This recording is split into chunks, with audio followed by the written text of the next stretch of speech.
Welcome to Growing for Good with Funding for Good. I am Mandy Pierce, owner of Funding for Good, and I am here today to talk with you about grant writing and a lot of questions that we got for a webinar we did back in December, where we took questions from folks all over the country that they had related to grant writing, and we did an open-ended webinar where we answered as many as we could. Marie and I got together and we answered about 20. They were kind of in-depth questions, which was great to hear from the fundraising community around the country, and we got a couple we didn't get to. So we told people we would either do a video or a blog or answer them on our Facebook page, and today I am here to answer another one for us. This is a question as it was sent to us directly. If we send an LOI, which for those of you who don't know is a letter of inquiry or a letter of intent, via email, so that's maybe for an organization that only lists an email as a contact, should it be on letterhead as a letter attached or just in the body of the email message? And that's a great question.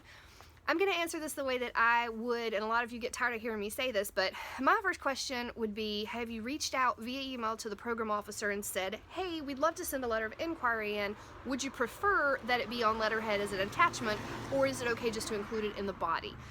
That would be my first thing. I never try to assume what a foundation would want, and if it's not clearly written on their website or in their guidelines, I would try to ask.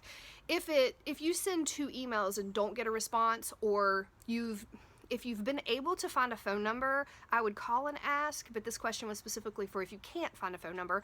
And I'll tell you a little secret. If you go to the Foundation's 990s, on the very first page in the upper section, the very first section, there's always a phone number listed. So you can try there. If you're unable to get anyone there, again, you can try the email. But additionally, if you look on page 10 of the 990s in section, oh gosh, I think it's 14 or 15, number 2, there's always contact information there for the foundation. They don't always list a phone number, but sometimes they do. And sometimes there's a different email address there than what might be available on the website. So there's a couple of different places you can go to look. But again, I would always ask what they would prefer first. And worst case scenario, you can't get anyone to respond to you in any way and you just have to wing it. What I would do personally is I would put that on letterhead and attach it, and I would also put it in the body of the email.